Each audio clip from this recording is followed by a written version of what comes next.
Hi everyone, Nicholas Buffett is here from sunny Cyprus and welcome to today's tutorial. Now today we're talking about Microsoft Class Teams. So if you're an educator, you're probably thinking about starting your class teams ready for the next academic year. Maybe some of you at your school, your MIS generates these automatically. That's absolutely fine. You don't need this then because your teams are generated automatically. But if you are educators and you generate your own class teams, make sure you watch this video. You can find a lot of useful things here. And the first thing I'm going to start off with is this red highlighted text right here.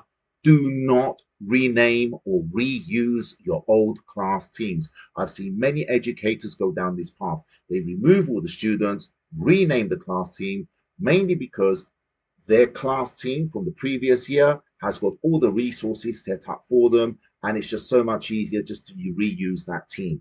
Please don't do that. Number one, you're removing the old students, so they're losing their work. Number two, your class team still retains its old name, but it displays the new name. So if you do want to send an email to all the members in your class team very easily, you're going to have to remember what the old name was. Now, if you want to see how to do that, I've got a tutorial on how to email all the members of a class team in my channel. So go check out my playlists or message me and I will direct you to the video. The next thing that you want to do is the first thing that you want to do, however, is to archive your old Microsoft Teams. We lock them so the students cannot make any changes to them, but you and the students have access to all the work inside, but it stays in that archived state. Please note that you can restore an archive team anytime very easily. All of this is going to be in the tutorial. And finally, what I am going to say is use a naming convention. It makes it easier for the administrators to housekeep and track teams, but it also makes it easier for you to know which team you're working on. If you want to restore an old team using the proper naming convention, I'm going to give you an example of one that we use at our school. And if you do, then you can actually track old class teams very, very easily, restore them, get access to the information, or just access the information from the archive state. So enough about what we're going to do. Let's get started with showing you how to set up for the next academic year with your class teams. So here I am in Teams. I'm using the grid view because I think most of you are using grid view, but I'm also going to show you how you can switch between views. So if you're using the list view as well, or if you want to switch views, then you will go to the very, very top up here, the dot, dot, dot menu. You're going to go to settings, and from appearance and accessibility, you can go to the list view. Now, from the list view, it simply shows you a list of all your teams on the left. So let me just show you what that looks like. It looks like this, okay? And you can access your teams directly from here. Okay, so I'm just going to use the grid view for now. If I just go back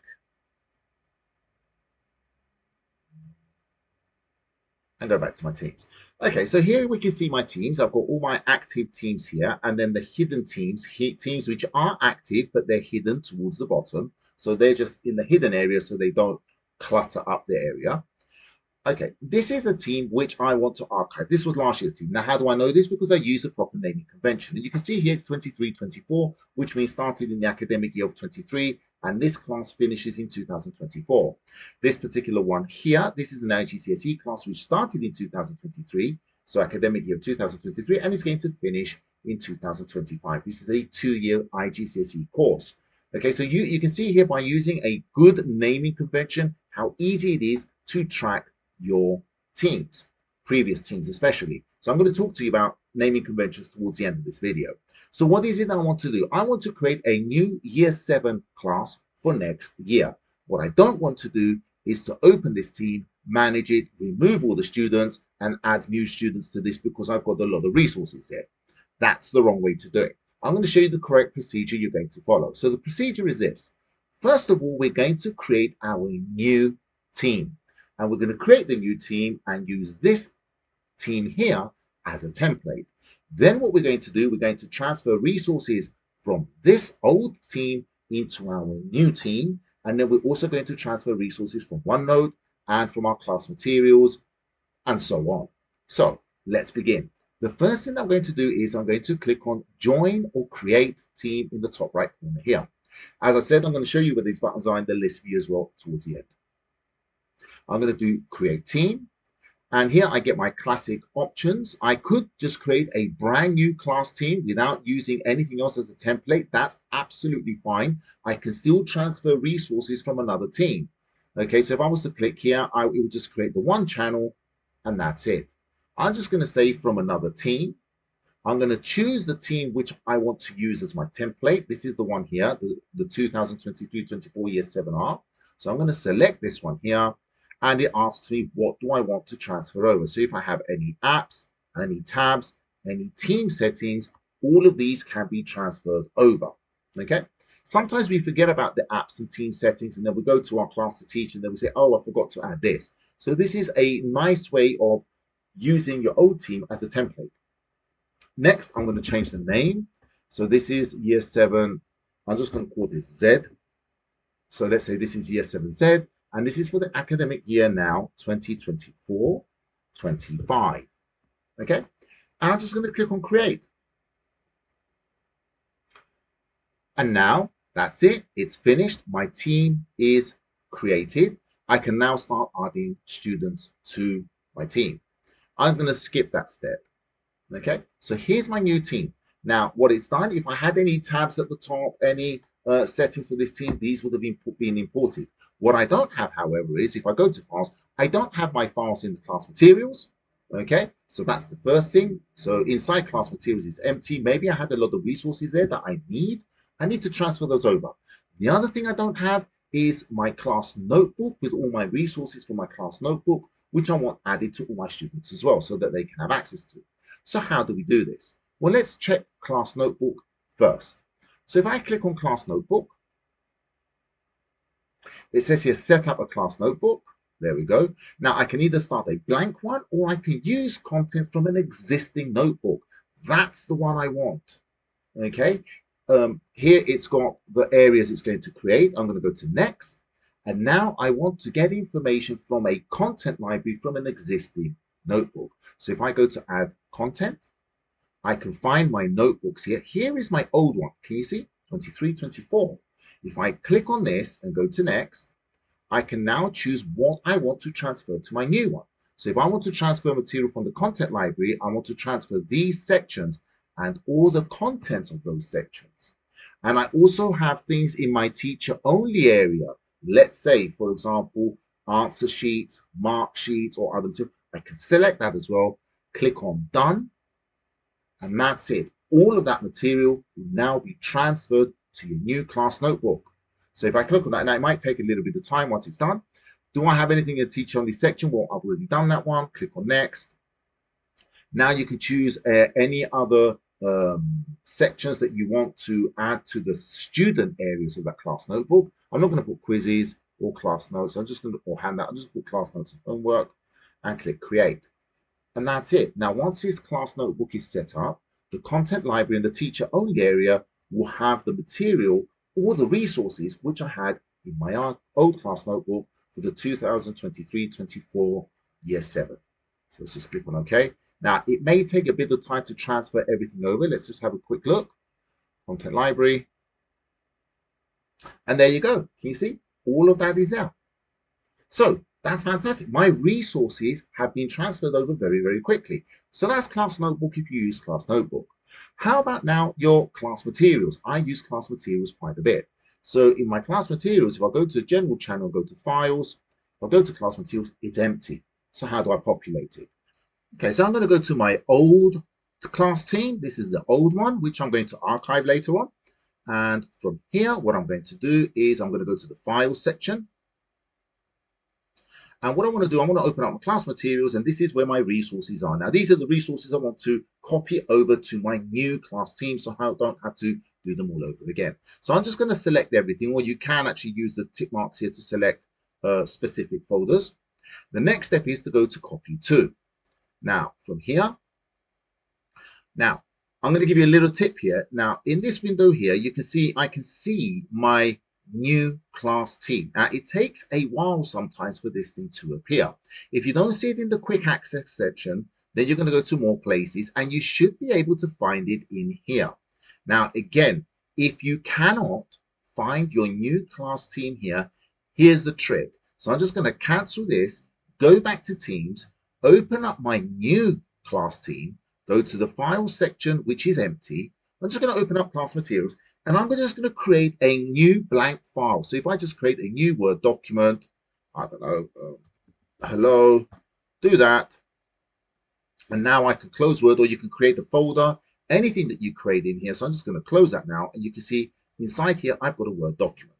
Now, because I've created the file, or you can upload the file, it doesn't matter what you do, as long as you put a file in the files section. Now, when I go back, go to my old Teams, I'm going to go to the file section, class materials, select everything. When I go to copy to, you will now see, if you couldn't see your new team in the quick access, or if you go to more places, you couldn't find it here, then that you will be able to see it now. Okay, so that's the important thing with this little step. If you don't have any files inside there, you're not going to be able to find your new team. So I'm just going to click on this one here. This is my new team here. This is also my new team here. This is directly in class materials. It doesn't matter which one you choose. I'm going to click on this because you can always click here on your team name and you can choose whether you want to put something in the documents or class materials. You can see my document here, the hello document, which I made, and I'm just going to click on copy here. And you can see at the top right here is actually copying the 6 items. Okay, so we're just going to wait for that to finish. I'm just going to fast forward this. Okay, so that took around about 20 seconds. If I now go to my new class team, go to the file section, class materials, there are all the resources from my previous one. I've got this document here, which I made as well. If I don't want that, I can just simply delete that one very quickly. It's just click on dot, dot, dot, and click on, where's the delete? There it is there, delete. Okay, so that's how you transfer the files. So what I've done, I've created a new class team. I've given it the appropriate name. We're going to look at naming conventions next. And then I've transferred all my resources from the class notebook. I've transferred all my files from the class materials or from the documents very, very easily. The last step that I've got to do is I'm going to go back to Teams. And now from here, I'm going to go back to dot, dot, dot. Oh, actually, the dot, dot, dot here, your teams and channels. And now what I can do is I can now archive my old team.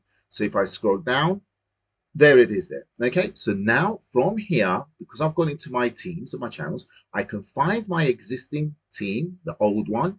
It's in the active section. I'm going to go over here to the dot, dot, dot, click on that, and now I can archive my team.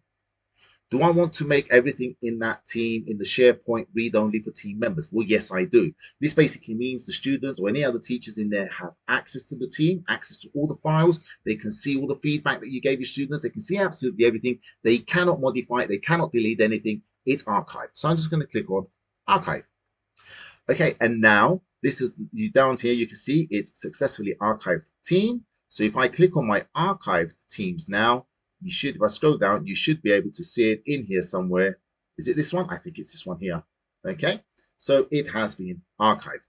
Now, if you do want to restore a team and take it back, so if I have a look at my teams now, you can see that one has vanished and it's gone. You can't see it from here. So I basically cleaned up, done a little bit of house cleaning.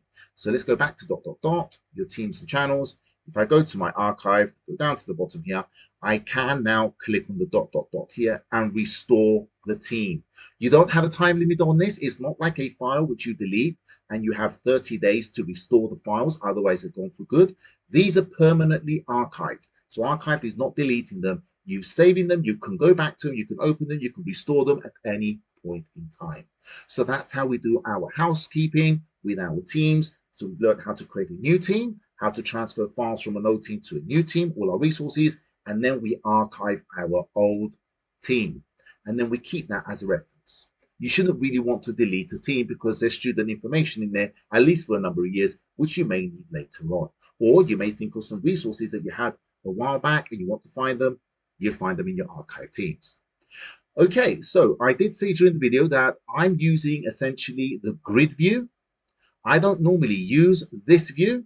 I use the list view, and the only difference is where you find these dot, dot, dot menus here to change the menu, the style of the grid or the list view, and also this dot, dot menu here to actually go to your teams and channels so you can archive or restore teams. So I'm just going to click on the very top one up here, the settings, where my profile picture is, go to settings, appearance and accessibility, go to list view, and now when I go to teams, I can now see, I'll open up this one. I can now see here, this is my new team here. You can see I've got the list view here with all of my teams, my active teams. Okay. And if I want to now go to my manage my teams and my channels, then I need my dot menu is here. Before it was over on this side. Now it's here. So if I click on that, I can go to your teams and channels, and this is where you can go and restore active teams, or sorry, archive active teams and restore them if you open up the bottom menu down here, the bottom option here, archive teams. Now, one thing I am going to say, and I'm going to demonstrate this as well right now, is that when you actually restore a team, some people say, I restored the team, but I can't find it. So if I restore this one very quickly, give it a second for it to give me the message. There you go, successfully unarchived team. So now when I go, let me just go back to the normal grid view. Just because most people use that, it doesn't make a difference which one you use. Okay, so if I go back to teams now, although I restored it, I can't see my old team.